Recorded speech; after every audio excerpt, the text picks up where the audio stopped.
नमस्कार। प्रारब्ध पर आप सभी का स्वागत। मैं उमेश। चैनल आपने सब्सक्राइब किया है, वीडियोस को आप लाइक करते हैं, शेयर करते हैं, बहुत बहुत धन्यवाद। बेल आइकन जरूर दबाइए ताकि किसी भी अपलोड की सूचना सीधे आपको मिले। आज बात करेंगे पंजाब पर, पंजाब की राजनीति और पंजाब में प्रधानमंत्री के दौरे। पंजाब से जब भी प्रधानमंत्री की बात हुई तो एक अजीब सा खट्टा मीठा रिश्ता दिखाई दे रहा है, लेकिन अब जबकि पंजाब में विधानसभा चुनाव भी सामने है, तब क्या स्थिति है, इस पर बात करेंगे। आमंत्रित करते हैं बाबा रामदास जी को। बाबा जी बहुत बहुत स्वागत, नमस्कार, प्रणाम। जय श्री राम। जय जय श्री राम। बाबा जी, मोदी का और पंजाब का गजब का रिश्ता रहा है। मर जा मोदी, कभी फिरोजपुर के फ्लाईओवर पर, और अब जब प्रधानमंत्री पंजाब एक बार फिर जा रहे हैं तो तमाम तरीके की धमकियां, और तो और मोहाली के 6 से 8 स्कूलों को एक ईमेल से धमकी दी है कि साल 17 को बम विस्फोट कर देंगे। दूसरी तरफ सतलुज के जरिए एक दूसरे टाइप के सेंटिमेंट को जगाना।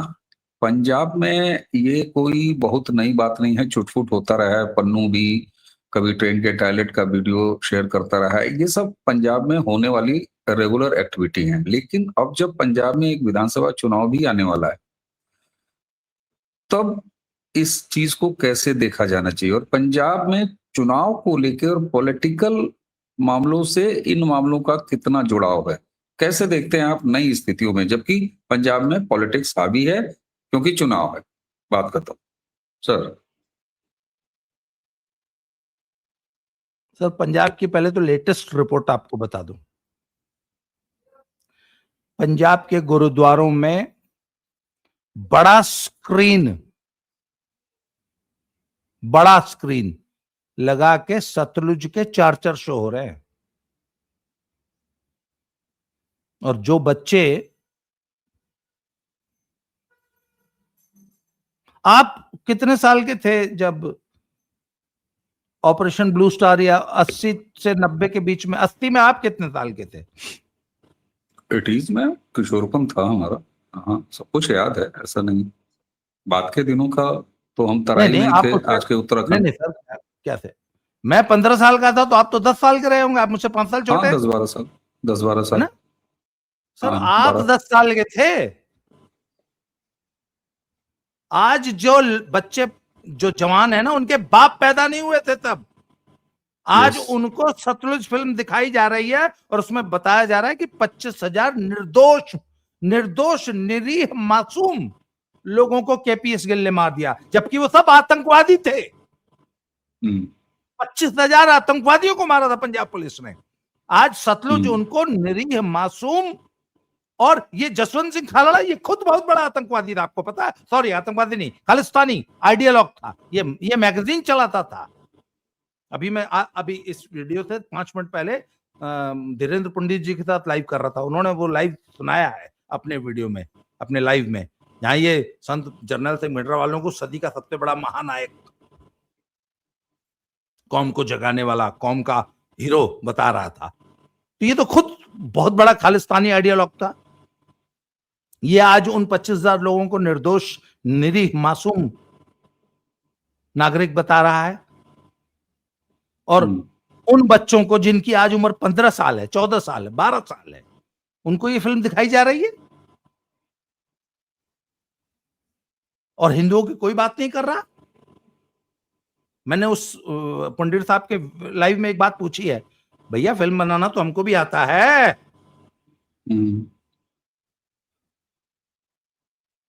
फिल्म बनाना, म्यूनिख ओलंपिक में नरसंहार हुआ, 17 इजरायली खिलाड़ी मार दिए गए, उस पर 100 से ज्यादा फिल्म बनी है, 100 से ज्यादा।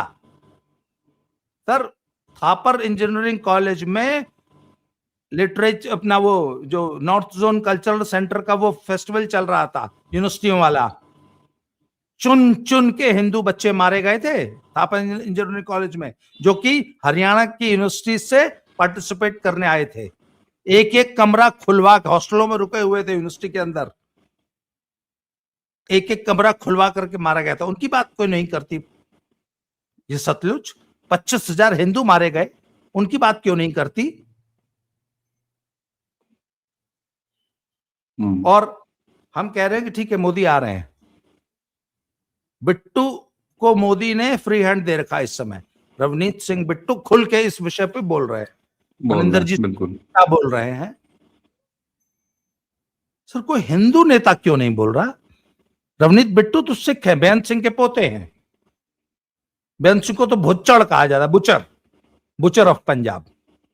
रवनीत सिंह को फ्री हैंड दिया है मोदी ने।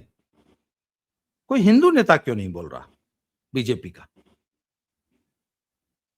बेअदबी के नाम पे इतनी किलिंग्स हुई है पिछले 5 साल में, किसी हिंदू नेता का बयान आपने सुना? नहीं। और जबकि अभी एक हिंदू नेता को बल्कि मध्य प्रदेश से, पंजाब के हिंदू नेता को मध्य प्रदेश से राज्यसभा भी भेजा है। वो नाम नहीं ध्यान आ रहा है मुझे अभी अभी अभी जो राज्यसभा में। तो बात यह है कि सर मोदी, अच्छा मोदी खुद क्यों नहीं बोल रहे हैं? हालांकि एक बात बता दूं आपको, मोदी और अमित शाह तो ना बोले तो ही अच्छा है। वो बिना बोले इतना कुछ बोल जाते हैं, बोल देंगे तो पता नहीं क्या कहर टूट जाएगा। अमित शाह ने और मोदी ने बंगाल का जो चुनाव लड़ा है हम लोगों ने देखा है, और तेवर तो वही लग रहे हैं। और इस बात को एक बात बताऊं आपको, ये सतलुज फिल्म का ये दाव ये आम आदमी पार्टी ने चला है, मैं आपको सही बताऊं। अच्छा।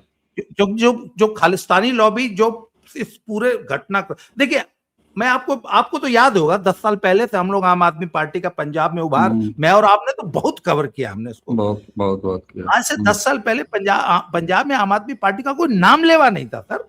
अचानक 6 महीने में पूरे पंजाब में झाड़ू झाड़ू हो गई। क्यों? क्योंकि अमेरिका, कनाडा, यूके में बैठे हुए खालिस्तानियों ने यह तय किया कि हमारे एजेंडा को ये पार्टी सूट करती है। उन्होंने एक सिंपल अपने गुरुद्वारों को एक संदेश भेजा कि अपनी संगत को बोल दो झाड़ू उठा ले। संगत ने झाड़ू उठा ले, हिंदू मूर्ख है ये, वो भी साथ में जुड़ गया। इनको तो 17 में ही इनकी सरकार आ जानी थी, वो तो कर वो भी हमने डिस्कस किया है कैसे 17 में रोका गया था इनको, 22 में आ गए ये सब। सर आज खालिस्तानी कहता है कि ठीक है अगर हम इनको इनसे समर्थन वापस ले भी लें, मान लीजिए, आखिर दें किसको? अकाली किसी काम के रहे नहीं, कांग्रेस उनका एजेंडा पूरा करेगी नहीं, क्योंकि चाहे कुछ भी हो जाए सर खालिस्तान, हालांकि इधर पीछे तो कांग्रेस भी बहुत ढुलमुल रही है खालिस्तानियों को लेके, बीजेपी है नहीं, तो इनको मतलब मजबूरी है। खालिस्तानी जो है टीना फैक्टर से ग्रस्त है। पंजाब में अगर आम आदमी पार्टी का समर्थन न करे तो करे किसका? अगर उसका करते हैं क्या नाम, अमृतपाल का, तो सरकार नहीं आती। अमृतपाल अभी सरकार बनाने की स्थिति में नहीं है, तो ये कहते हैं कि ठीक है आम आदमी पार्टी का समर्थन करते रहो, ये खालिस्तानी एजेंडा है। सर बात यह कि सतलुज ने पुराने जख्म हरे कर दिए, पर एक बात ये काउंटर प्रोडक्टिव भी हो सकता है आम आदमी पार्टी के लिए। क्यों भाई? बीजेपी का एक ही एजेंडा है कि हिंदू कंसोलिडेट करो, हिंदू और दलित। बीजेपी अपने एजेंडे पे बहुत बहुत बहुत महीन तरीके से, बड़ा बढ़िया तरीके से काम कर रही है। हिंदू कंसोलिडेशन के लिए बहुत अच्छा काम किया है सतलुज ने, हालांकि सिख भी कंसोलिडेट हुआ है, सिख आम आदमी पार्टी के पीछे कंसोलिडेट होगा, पर कितना ही कंसोलिडेट हो जाए 4 जगह उसको बंटना ही है, 4.5 जगह। हालांकि अभी वारिस पंजाब दे पे शक है, वो लड़ेगा नहीं लड़ेगा क्या करेगा, परंतु आम आदमी पार्टी, कांग्रेस और अकाली, ये 3 जगह तो सिख को बंटना ही है। अब सर बात यह कि देखते हैं कि हिंदू कितना कंसोलिडेट होता है। हालांकि एक बात बताऊं, सोशल मीडिया ने वो तमाम जख्म हिंदुओं के हरे कर दिए हैं। सोशल मीडिया पे वो एक एक क्लिपिंग दिखाई जा रही है, भिंडरावाले की ऑडियोज चल रही हैं, इन लोगों की पोल पट्टी। सोशल मीडिया जो काम आज तक कभी नहीं हो पाया था, वो सोशल मीडिया बहुत बेहतरीन तरीके से कर रहा है। अब ऐसे में मोदी आ रहे हैं, देखते हैं मोदी और अमित शाह जी क्या रुख अपनाते हैं, और सतलुज के इस नैरेटिव का क्या काउंटर नैरेटिव, क्या इनकी स्ट्रेटेजी है, ये आने वाले समय में पता लगेगा। जी एकदम सही बात है। अच्छा एक चीज और, पंजाब और जब भी देखिए अक्सर लोग बात कर रहे हैं तो बंगाल चुनाव के बाद जो एक स्ट्रेटजी नई टाइप की दिखाई दी है, दुरूह किला भेद करने का और वहां एक स्पेशलाइज्ड तरीके से लड़ने का, तो पंजाब की जब भी बात आ रही है तो बंगाल की बात आ रही है। बंगाल और पंजाब में काफी सिमिलरिटी है। एक तो बॉर्डर स्टेट वाला मामला है, दूसरा अगर उधर एक मजहबी तुष्टिकरण है, तो इधर जो है वो थोड़े से परसेंटेज जट सिख और उन्हीं के हाथ में, चाहे वो पंजाब की राजनीति हो, सत्ता हो, पंजाब की इकोनॉमी हो, पंजाब का नैरेटिव हो, सब कुछ मतलब वही है। और जबकि 40% से ऊपर दलित आबादी है। तो क्या एकाधिकार छीनने, जो कि एक मॉडल है, जो कि बिल्कुल विपरीत बीजेपी उसको ले के चली जाती है। जैसे हरियाणा में एक बनाम 36 जातियां करा दिया और नान जाट की मुख्यमंत्री बनने की कल्पना हो गई। पंजाब में कहा जाता है कि सरदार के अलावा कोई हो नहीं सकता, ऐसा नहीं है, पहले रहे भी हैं, हिंदू मुख्यमंत्री भी रहे हैं। क्या पंजाब में भी ये जो सामाजिक एंगल है, इस पर बीजेपी काम कर रही है और वो नैरेटिव खड़ा हो गया है, इसीलिए सतलुज जैसी चीजें आ रही हैं कंसोलिडेट करने का कि नहीं?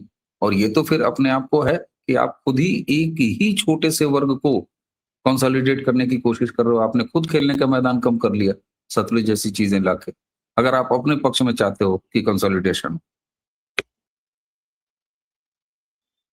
सर देखिए, पंजाब में ना सिखों के सामने दो चैलेंजेस हैं इस समय। सिक्खी पे जट सिख, एसजीपीसी और सिक्खी पे जट सिखों का कब्जा है। और हरियाणा वाला जो प्रयोग है ना, कुछ हद तक यूपी में भी वो प्रयोग सफल हुआ है। मुझे लगता है कि ये एक ऐसा कार्ड मिल गया है बीजेपी को जो कि बहुत राज्यों में काम करेगा। जट सिख वर्सेस ऑल। पंजाब में आज तक सत्ता पे और सिक्खी पे जट सिखों का कब्जा रहा। ये एक बहुत बड़ी फॉल्ट लाइन है। यदि इसमें दलित सिख, दलित हिंदू और नॉन जट सिख, ये एक जो डिवीजन है, और ये अंदर अंदर इसमें आप देखिए पंजाब में जो कांग्रेस का झगड़ा वो क्या है। पंजाब कांग्रेस पे जट सिखों का कब्जा है। चन्नी वर्सेस अध्यक्ष जो है, हाँ। चन्नी ने अल्टीमेटम दे दिया है कि राजा वड़िंग, जो कि एक जट सिख है, वो नहीं मंजूर है। इसके अलावा जितने हैं सब जट सिख। अच्छा, दलितों का बहुत बड़ा सपोर्ट रहा है आज तक कांग्रेस को। उसमें सेंध लगा रही है बीजेपी बहुत कायदे से। अभी आपको मालूम है संत निरंजन दास जो हैं वो रविदासिया समाज के सबसे बड़े संत हैं। आपको ध्यान हो वियना में जो हत्या हुई थी तो 2 साधुओं पे गोली चलाई गई थी। एक का तो देहांत हो गया था, दूसरे बच गए थे। उनका नाम है संत निरंजन दास जी। वही आजकल डेरा बल्ला के डेरा मुखी हैं। उनको आपको ध्यान होगा 10 दिन पहले पद्मश्री दिया। मोदी आए, उनके डेरे पे गए, उनसे मिलके आए। अभी परसों एक नई ट्रेन चली है, संत रविदास एक्सप्रेस। पहले एक चलती है, वो सचखंड एक्सप्रेस कहलाती है। सॉरी सचखंड तो है, वो कहलाती है बेगमपुरा एक्सप्रेस, जो कि वाराणसी जम्मू तवी चलती है। अभी इन्होंने अमृतसर वाराणसी हफ्ते में 3 दिन संत रविदास एक्सप्रेस चलाई है, जो कि सिर्फ रविदासी समाज के श्रद्धालुओं को बनारस बेगमपुरा, आपको मालूम है बीएचयू के पीछे जो सीरकरैया गांव है, जो संत रविदास की जो कर्मस्थली जन्मस्थली रही है, वहां पे बहुत लाखों की संख्या में पंजाब से श्रद्धालु आते हैं। तो सर बीजेपी अपने तरीके से, अच्छा आरएसएस का बहुत बड़ा कैडर, अच्छा आरएसएस का काम करने का आपको तरीका मालूम है, वो छोटी छोटी मीटिंग्स करते हैं। आरएसएस के जो कार्यकर्ता है वो गांव-गांव में फैल जाते हैं और 1 to 1 परिवारों के साथ मिलते हैं। एक कार्यकर्ता एक दिन में 10 परिवारों से मिलता है। एक परिवार के यहां नाश्ता करेगा, एक परिवार के यहां खाना खाएगा, तीसरे परिवार के यहां सो जाएगा। सर ये बहुत महीन तरीके से पिछले 5 साल से लगातार चल रहा है। अच्छा आपको मालूम है आरएसएस जब काम करता है तो शोर नहीं मचाता बिल्कुल। तो सर बंगाल बात ये उदाहरण ना, है। अब आप समझिए कि हिंदू, दलित, सिख, जैसा दलितों में भी दो वर्ग मेन है, एक रविदासिया, एक वाल्मीकि। आपको ध्यान होगा कि हरियाणा में जब चुनाव हुआ था तो वहां पर भी दलित दो फाड़ था। वाल्मीकि समाज हमेशा से बीजेपी समर्थक रहा है। शैलजा का जो समर्थक वर्ग था वो कांग्रेसी था, तो शैलजा के नाराज होने की वजह से वो बीजेपी में शिफ्ट हुआ, बता रहा है। तो यहां पर भी क्या है कि वाल्मीकि हमेशा से बीजेपी समर्थक रहा, हालांकि पहले कांग्रेस में भी था, इस बार वो बीजेपी समर्थक है। मतलब 2024 के लोकसभा में ही शिफ्ट हो गया था। रविदासियों में नई हलचल अब इस बार सुनाई दे रही है। तो सर अगर हिंदू और गैर जट सिख प्लस दलित समाज ये अगर युति बन गई तो बीजेपी बहुत जबरदस्त। अच्छा, उसके बाद अब देखना ये होगा सर कितने आक्रामक तरीके से बीजेपी पंजाब का चुनाव लड़ती। जैसे जो आक्रामकता बंगाल में दिखाई इस बार, वो लोग कहते हैं ना राष्ट्रपति शासन नहीं लगा रहे, सर राष्ट्रपति शासन का बाप लगा दिया। राष्ट्रपति शासन क्या होता है? लेकिन पंजाब में ये क्या बूथ लूटने या रिगिंग और इसकी कोई बहुत ज्यादा कोई इतिहास तो रहा है, मतलब ये स्थिति नहीं है जो बंगाल, बंगाल वाली वो पंजाब स्थिति में कभी भी फ्री एंड मैंने फेयर इलेक्शन कराना पड़ जाए आपको। नहीं ऐसा कुछ नहीं। वही तो। पंजाब में इलेक्शन हमेशा फेयर होता है। पंजाब में हमेशा मुद्दों पे इलेक्शन हुआ है। अब यह है कि फ्रीबीज कितना अट्रैक्ट कर पाती हैं। भाई फ्रीबीज तो ममता ने भी कम नहीं दी थी। जबकि सत्ता में रहते हुए दी थी, और बीजेपी तो सत्ता में थी नहीं।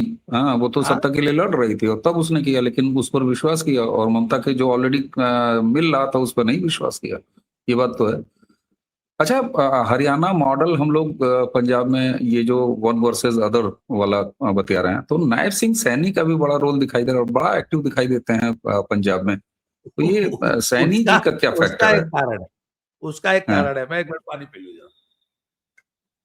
मतलब हम खुद इस बात को लेके, मतलब मुझे आश्चर्य हुआ कि सैनी जी की उपयोगिता इतनी पंजाब में कैसे। मैं आपको बता रहा हूं हुआ क्या कि सर जब 24 से पहले भाजपा ने तय कर लिया कि हरियाणा में सत्ता परिवर्तन होना है, नेतृत्व परिवर्तन, तो ये अच्छा ये आपको मालूम है मेरी एक बार मुलाकात हुई थी खट्टर साहब से। खट्टर साहब से? मैं मिल के आया था, तो मैंने उनसे पूछा था, ये मेरी 1-to-1 उनसे चर्चा हुई है। मैंने पूछा था ये अचानक कैसे हो गया, एक दिन पहले आपकी इतनी तारीफ कर रहे थे, अगले दिन आपको बदल दिया। कहते नहीं बात पहले से चल रही थी। तो उन्होंने मुझसे पूछा कि उन्होंने बोला खट्टर साहब अपना रिप्लेसमेंट बताओ। बोले जी आप हुक्म करो, कौन चाहिए? तो बोले यार एक तो ओबीसी चाहिए। उन्होंने बोला जी और? बोला देख लो, मतलब बाकी तो आपको पता ही है बीजेपी क्या होती है, पर ओबीसी होना चाहिए। बोले जी ये नायब सिंह सैनी है हमारा लड़का। तो नायब सिंह सैनी को लगा दिया। तो नायब सिंह सैनी को क्यों लगाया? अब मैंने इस पे एक वीडियो कर दिया कि साहब सैनी जो है माली समाज होता है। अब साहब हरियाणा और पंजाब के कुछ सैनी नाराज हो गए, कहे बाबा ऐसा कैसे बोल दिया आपने, ये आपसे किसने बोल दिया? मैंने कहा भैया हम तो यही जानते हैं कि पश्चिमी उत्तर प्रदेश में भी और हरियाणा में भी और राजस्थान में भी सैनी जो माली होते हैं। बोले साहब हरियाणा और पंजाब में सैनिक क्षत्रिय समाज है और पृथ्वीराज चौहान के वंशज है और पता नहीं कौन कौन सी वंशावली। सर बाकायदा बहस हो गई। 8-10 सैनी इंटेलेक्चुअल मुझसे जुड़े, अंत में मुझे समझ के पूरा डाटा लेके वीडियो करना पड़ा उनको बैठा के। एक अमेरिका से जुड़े, ही इज रिसर्चर। अच्छा सर अब सुनिए, कहीं पे ओबीसी हैं, कहीं क्षत्रिय है, कहीं जनरल है, कहीं माली है। सचमुच आज तक यही क्लियर नहीं हुआ कि सैनी साहब कौन से हैं। असल में सैनी साहब क्षत्रिय समाज से आते हैं, पर इतना घाटा माचा है कि कहीं ओबीसी है। अच्छा पंजाब में इनको ओबीसी दे दिया तो पंजाब के सैनी नाराज हुए कि साला हमको क्या है ओबीसी बनाया, हम तो ठाकुर हैं। पंजाब वाले बोलते हैं अच्छा उसमें एक लॉबी है, कहता है अबे मिल रहा है, अबे दुनिया मरी जा रही है, ओबीसी और तुमको मिल गया तो साले तुम चौड़े हो रहे हो, बोला मिल रहा है लाभ ले लो, बोला अच्छा ऐसे कहते हमको नहीं चाहिए साले तुम्हारा लाभ, हम क्षत्रिय समाज है, हमको तुम ओबीसी काहे बना दिए हो। सर ये है। अब सैनी साहब की जबरदस्त स्वीकार्यता है। अब सुनिए, जीटी रोड बेल्ट जितनी है, अंबाला से आप जैसे ही आगे निकलेंगे, पंजाब की बात कर रहा हूं, हरियाणा में यमुनानगर पूरा, अंबाला पूरा, कुरुक्षेत्र पूरा, लाडवा, कैथल और ये पूरा नारायणगढ़ तहसील, ये सारा सैनी अच्छा खासा वोट है। अच्छा, जहां से नायब सिंह सैनी आते हैं, प्लस इससे जुड़ा हुआ पंजाब के 5 जिले, प्लस पंजाब का सारा क्षत्रिय समाज, वो सैनी साहब का बड़ा जबरदस्त प्रभाव है वहां पे। और बीजेपी ने जब सैनी साहब को हरियाणा का मुख्यमंत्री बनाया तो पश्चिमी उत्तर प्रदेश, राजस्थान, पूरा हरियाणा और आधा पंजाब कवर करने के लिए एक स्थानीय लीडर तैयार किया। इसीलिए सैनी समाज में इतनी ज्यादा दौरे हो रहे हैं नायब सिंह सैनी के पंजाब। सैनी के बिल्कुल। अच्छा, एक चीज चलते चलते, सैनी समाज हिंदू भी है और सिख भी है। हाँ, सिखों में बहुत बड़ी पॉपुलेशन सैनी समाज की है।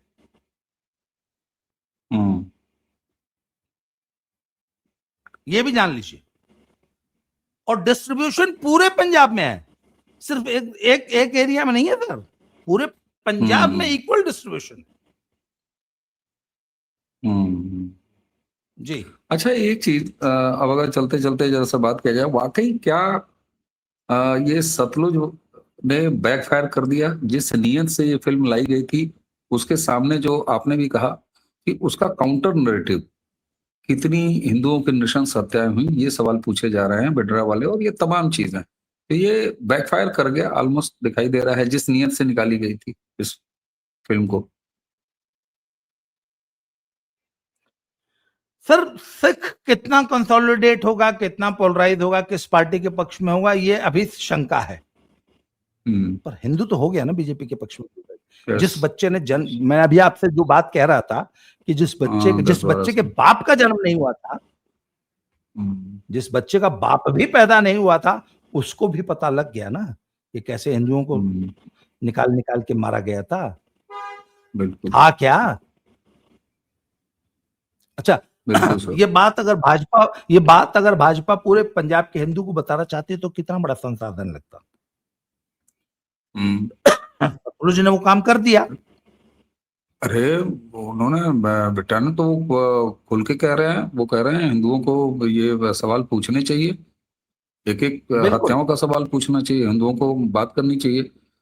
तो बीजेपी ने, मुझे लगता है कि ये एक स्पेशलाइज्ड तरीका जो निकाला है। अच्छा, एक चीज और पूछूंगा, जेडीयू को जिले जिले एक्टिव कर दिया है, जेडीयू ने अपनी यूनिट बना ली है। एक मिनट, खालिस्तान लॉबी ने तो पहला गोल मारा है। और अभी तो गेम 10 मिनट का हुआ, अभी तो 90 मिनट का गेम बाकी है सर। फिल्म बनाने में कितना टाइम लगता है? बिल्कुल बिल्कुल। और डॉक्यूमेंट्री टाइप फिल्म बनानी है, फिल्म भी तो डॉक्यूमेंट्री टाइप बनानी है। मुझे लगता है काम शुरू हो चुका होगा सर, बहुत जल्दी हम सरप्राइज होंगे चुनाव से पहले, मैं तो उम्मीद कर रहा हूँ एक से ज्यादा ऐसे क्रिएशन। चुनाव से पहले तो 1 दर्जन फिल्म बना के रख देंगे लोग। हाँ, और आजकल फिल्म सिनेमा हॉल में रिलीज नहीं करनी तो ओटीटी पे रिलीज करनी है, यूट्यूब पे रिलीज करनी है। अरे सर छोटी छोटी रील बना के फिल्म, 10-10 मिनट की रील बना के 4 रील में फिल्म रिलीज हो जाएगी 40 मिनट की। और रील बनाना युग है, अब कहाँ रोक पाओगे, नहीं रोक पाओगे, किसको रोक लेंगे? सवाल पूछा जा रहा है। बिल्कुल बिल्कुल। और सर एक चीज, आप अपने सारे कारतूस दाग चुके हैं। आज खालिस्तानियों के पास कोई कारतूस बचा ही नहीं है, ये तो दगा हुआ कारतूस दाग रहे हैं। सर कारतूस तो हम निकालेंगे कि लालू नरसंहार कैसे हुआ था, ढिलवा कैसे हुआ था, खन्ना कैसे हुआ था, लाला जगत नारायण की हत्या क्यों हुई थी, हिंदुओं को कैसे कैसे निकाल के मारा गया था। तो जब हमारी फिल्में आएंगी बाहर,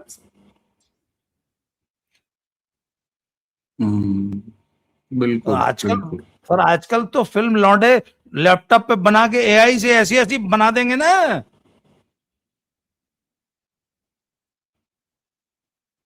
सर सही कह रहा सर है। कसाई का बिल्कुल दिन बहुत दिन हो गया, कभी गाय का भी समय आएगा सर। निश्चित निश्चित। और मुझे लगता है कि अब ये, इसीलिए मैं कहता हूं कि ये जो सूचना क्रांति का दौर है, इसमें इस तरह हाँ के दांव फेल भी हो जाते हैं। सर एक बात और बताऊं, कम से, इन्होंने बहुत बड़ी हाँ, गलती कर दी है।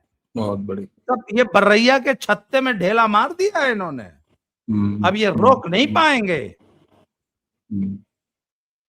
बिल्कुल बिल्कुल। अब तो जबान जबान पे चर्चा हो रही है ना, हर चीज हाँ पूछी जा रही है। बच्चों को याद आ रहा है, बच्चों को याद आ रहा है, उनके पिता याद करने का प्रयास कर रहे हैं, वो पीढ़ियां जाके बता रही हैं। इस तरह की तमाम चीजें, आप पॉडकास्ट देखिए, लोग खुल के नाम बता रहे हैं, उसी सिख बिरादरी से साहबान निकल के बता रहे हैं कि ऐसा है, जो लोग हैं जो आज भी चाहते हैं कि नहीं उन दौर के बराबर चीजों को याद किया जाए। तो वही है ना, बात निकलेगी तो फिर दूर तक जाएगी। मुझे लगता है कि ये हाँ चीजें बैकफायर कर गई हैं। और भारतीय जनता पार्टी वेस्ट बंगाल की तरह एक स्पेशलाइज्ड पॉलिटिक्स के अब इस नए दौर में वो प्रवेश कर गई है, जहां वो अलग अलग राज्यों में अलग अलग तरीके के विशेषज्ञता के साथ वो वहां के लोकल इश्यूज को एड्रेस करती है। तो पंजाब में भी अब ये स्थिति आगे चलती रहेगी। बाबा जी, आपने समय दिया और थोड़े से एक अंतराल के बाद चैनल पर पधारे, आपका बहुत बहुत धन्यवाद। दर्शकों, अगर ये जय बात आपको सार्थक लगी हो तो इस वीडियो को आगे जरूर बढ़ाइएगा। चैनल को सब्सक्राइब नहीं किया है तो कर लीजिए, बेल आइकन जरूर दबाइए ताकि कोई अपलोड